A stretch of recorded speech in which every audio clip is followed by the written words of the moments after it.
Hi students, आइए आज हम लोग पढ़ते हैं बायोलॉजी क्लास 12 का। पिछले वीडियो लेक्चर में आपको याद होगा हम लोग पढ़े थे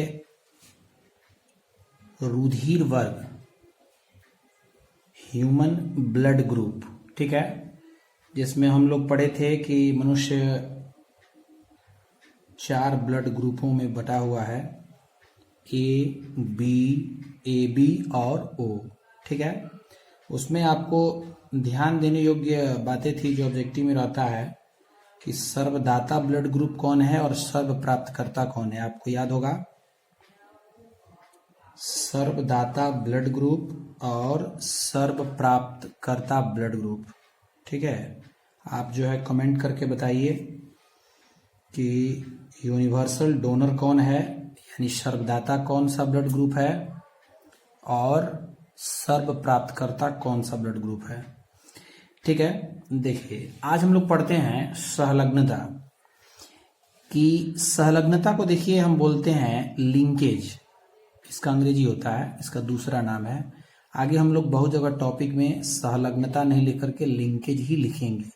ठीक है, तो आप ध्यान दीजिएगा, इंपॉर्टेंट हेडिंग है सहलग्नता। हम समझते हैं, इसको आप समझ पाएंगे, बहुत आसान है। आप मेंडल के प्रयोग अगर आप समझ रहे हो तो बहुत आसानी से समझ जाएंगे। देखिए, एक ही क्रोमोसोम पर उपस्थित वे जीन अथवा एलील जो अर्धसूत्री विभाजन के समय एक दूसरे से बिना पृथक हुए, पृथक यानी अलग हुए, उसी स्थिति में पीढ़ी दर पीढ़ी स्थानांतरित होते रहते हैं तथा एक दूसरे से संलग्न होते हैं, ऐसी घटना को कहा जाता है संलग्नता। बहुत ही आसान परिभाषा है। कैसे है तो देखिए कि एक ही क्रोमोसोम है, उस पर उपस्थित कुछ जीन या एलील है। एलील आपको बताया गया था। ठीक है, वैकल्पिक रूप होता है, लक्षण होता है। अर्धसूत्री विभाजन की प्रक्रिया अगर हो और वो एक दूसरे से बिना अलग हटे, ठीक है, मतलब एक साथ ही चले, बिना पृथक हुए, उसी स्थिति में पीढ़ी दर पीढ़ी चलता रहे, यानी F1 पीढ़ी, F2 पीढ़ी। ठीक है, जैसे आप याद करिए मटर के पौधे में लंबापन और बौनापन हम लोग जब पढ़ रहे थे, तो अगर हम लंबापन बौनापन पीढ़ी पर चर्चा करें तो F1 पीढ़ी में दोनों उपस्थित हो, फिर F2 पीढ़ी में भी, F3 पीढ़ी में भी। इस तरह से इसका लक्षण जो पहले उपस्थित था वो बिना पृथक हुए अगली पीढ़ी में स्थानांतरित होता रहे, तो यही सहलग्नता है। बहुत इजी है। ठीक है, इसको हम बोलते हैं सहलग्नता। अब जैसे एक इसमें बताया गया है, मक्का का जो पौधा है उसमें सहलग्नता की चर्चा जो है की गई है। तो कैसे जो है मक्का में सहलग्नता देखा गया है, ये देखते हैं। जॉन हचिंसन, वैज्ञानिक का नाम है, जॉन हचिंसन ने मक्का में सफलतापूर्वक सहलग्नता को दर्शाया। उन्होंने रंगीन एवं भूरे बीज वाले पौधे तथा रंगहीन एवं सिकुड़े हुए बीज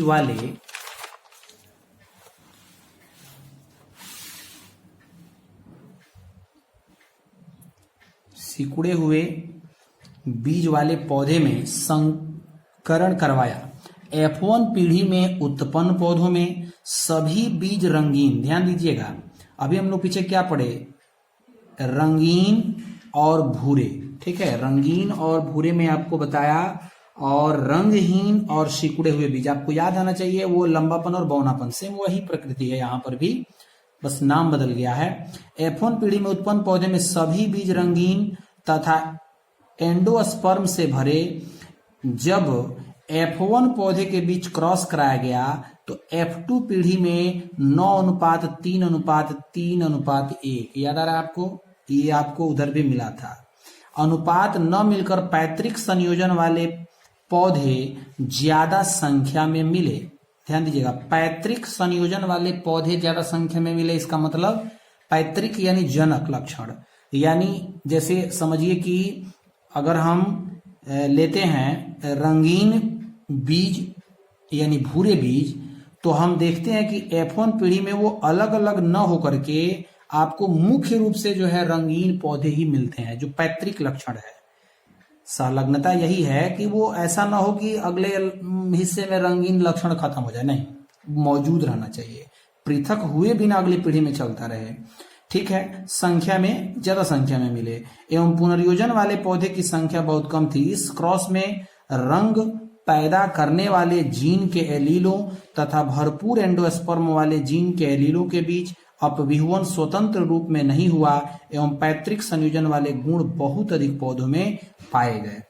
जैसे आप देखिए यहाँ पे क्या कर रहा है कि एक आपको थोड़ा सा कंफ्यूजन हो रहा होगा कि स्वतंत्र रूप से नहीं हुआ, तो ध्यान दीजिए, जैसे हम लंबापन बौनापन पौधा का जब संकरण करवाए, मेंडल के प्रयोग में पढ़े, तो उसमें उन्होंने क्या बताया कि जब हम F1 पीढ़ी में पौधे की चर्चा करते थे तो अधिकतर लंबेपन पौधे थे, बौनेपन कम, बौनेपन मतलब थे ही नहीं, उसमें थे लेकिन छिपे हुए थे, अप्रभावी लक्षण आप याद करिए। लेकिन जैसे ही हम F2 पीढ़ी में जाते थे तो हमको जो है कितना 3:1 में जो है मिल जाता था, वो क्या लंबापन और बौनापन, यानी 75% लंबापन और 25% बौनापन, याद आ रहा होगा आपको। तो वो F2 पीढ़ी में होता था, लेकिन यहां पे कह रहा है कि फर्स्ट पीढ़ी में ऐसा न होकर के फर्स्ट पीढ़ी में कैसा मिलता है, अधिक जनक पौधे वाले हमको मिलते हैं, जो पैतृक संयोजन, ध्यान दीजिए इधर, पैतृक संयोजन वाले जो गुण है वो हमको मिलते हैं, और यही है क्या, संलग्नता, लिंकेज, ठीक है, समझ में आ रहा है। अब इसी तरह से आपको एक और टॉपिक इसमें है, देख लीजिए, संलग्नता या लिंकेज वर्ग, संलग्नता या लिंकेज वर्ग।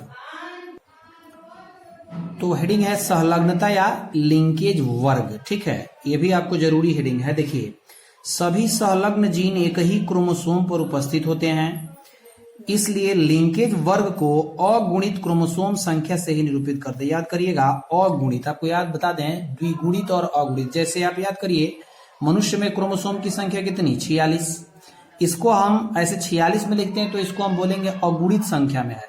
लेकिन इसी को अगर हम ऐसे लिख देते हैं कि 23 जोड़ा, तो इसको हम ऐसे लिखते हैं 23n, समझ में आ रहा है।